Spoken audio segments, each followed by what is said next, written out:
Pais amados, tudo bem com vocês? As pessoas têm me perguntado: pastor, você está acompanhando o que está acontecendo? A Ucrânia, a Rússia. Ouve-se falar em terceira guerra mundial, ouve-se falar em armas nucleares, ouve-se falar em guerra do Armagedon, destruição, final dos tempos. E aí misturou o coronavírus, e aí misturou a pandemia e toda essa situação, pastor. E agora, pastor, o que é que você tem para dizer? O que eu tenho para dizer, amados, é que nós devemos sempre procurar as Escrituras. A palavra de Deus, no livro de Marcos, Evangelho segundo Marcos, capítulo 13, nos diz assim: E, saindo ele do templo, disse-lhe um dos seus discípulos: Mestre, olha que pedras e que edifícios. E respondendo Jesus, disse-lhes: Vê estes grandes edifícios? Não ficará pedra sobre pedra que não seja derribada.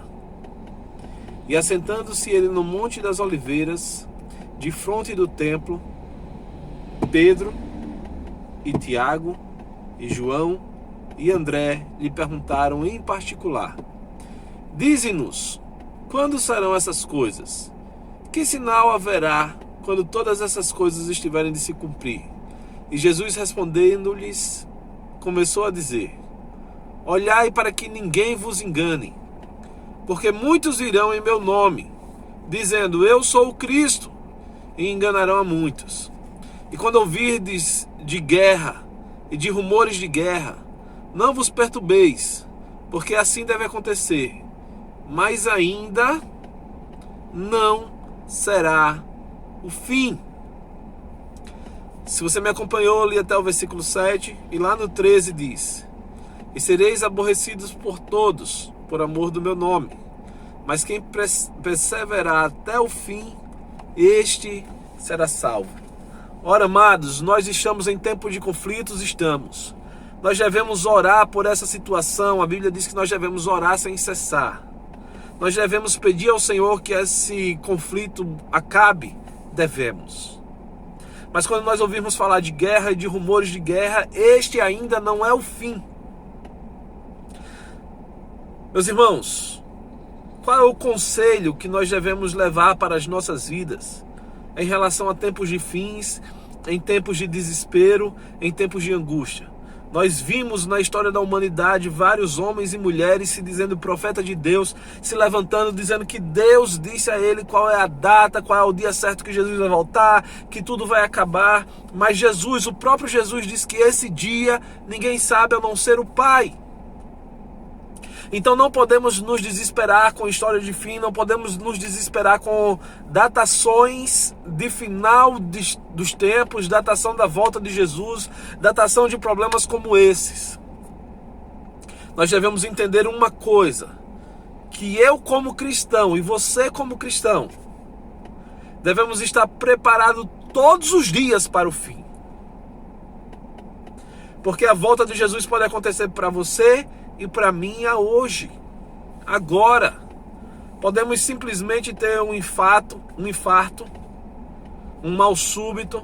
Diga-se de passagem, nós estamos vendo essa tragédia acontecer nos nossos dias de maneira mais explosiva do que já vimos há tempos atrás, ou pelo menos tomamos conhecimento disso. Nós vemos mal súbitos entre atletas, homens e mulheres preparados que treinam todos os dias e sofrendo mal súbito. Então, meus irmãos, não importa se está tendo guerra na Ucrânia, eu oro pelos ucranianos, eu peço a Deus por eles, eu sinto a dor deles, não acho que eu não me importo com a guerra. Mas em relação escatológica, não é isso que vai fazer Jesus voltar. Jesus só volta no tempo certo, determinado por Deus Pai. E homens não sabem qual é esse dia. Homens não vão receber revelações de anjos. Não caem em nenhuma seita maldita do inferno para tentar te desviar da presença de Deus. Esses malditos do inferno que querem marcar a volta de Jesus pode expulsá-lo em nome de Jesus, pode olhar nos olhos dele e dizer: retira-te, Satanás. Porque esse não é o evangelho que Jesus nos mostrou. Jesus fala assim do princípio das dores e temos que estar preparado. Porque eu sei que em breve, muito em breve, Jesus voltará. Mas mesmo que seja eu que te diga, é no ano tal, é no dia tal, pode desligar o meu vídeo e dizer: retira-te, Satanás. Porque essa não é a palavra de Deus. Então, amados, que estejamos conscientes, vivendo preparado, segundo tudo aquilo que a palavra nos chama para viver. Aprendendo a amar o próximo, a perdoar, a obedecer a palavra de Deus e viver conforme aquilo que Cristo nos chama para viver. E aí sim, estaremos preparados, sendo homens e mulheres de luz, sendo homens e mulheres que apregoam a palavra de Cristo e o caminho da salvação. Então não se desespere, amados, com guerras ou rumores de guerra. Continuemos orando pela paz mundial, pela paz de Jerusalém. Continuemos orando pela paz na Ucrânia, paz na Rússia. Que o Senhor intervenha nesse conflito e ponha um fim. Mas a nossa resposta não está em guerras nem em homens. A nossa resposta está no Senhor, o Criador dos céus e da terra. Você pode orar comigo? Meu Deus e meu Pai, em nome do Teu Filho Jesus Cristo, nós te adoramos, te entronizamos e te engrandecemos. E te pedimos, ó Pai, ser conosco em todo o tempo. Abençoa, ó Pai, para que estejamos no centro da Tua vontade, do Teu querer, segundo aquilo que diz a Tua palavra para as nossas vidas. Te pedimos, ó Pai, abençoa os irmãos da Ucrânia. Cesseia esse conflito, ó Deus, entra com providência naquela situação, para que, em nome de Jesus, possamos ver essa guerra finalizada e a paz reinando naquele lugar. Nós te pedimos, ó Pai, porque cremos em Ti unicamente como nossa esperança. E te agradecemos porque cremos que tens ouvido a nossa oração. Nós te exaltamos e te louvamos em nome de Jesus. Amém. Esse vídeo te ajudou, irmão? Esse vídeo te fez ver por um outro ângulo? Tirou o teu desespero, tirou a tua angústia? Se sim, compartilhe ele com outras pessoas. Existem irmãos que estão aflitos tanto quanto você.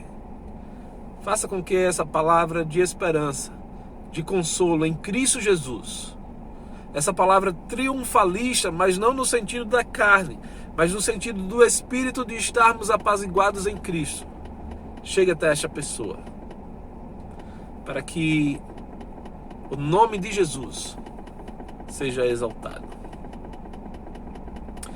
Se você quer receber mais vídeos como esse, também se inscreve no nosso canal. Se você puder deixar o seu like, nos ajuda também. Que Cristo Jesus em tudo te abençoe e te dê a paz.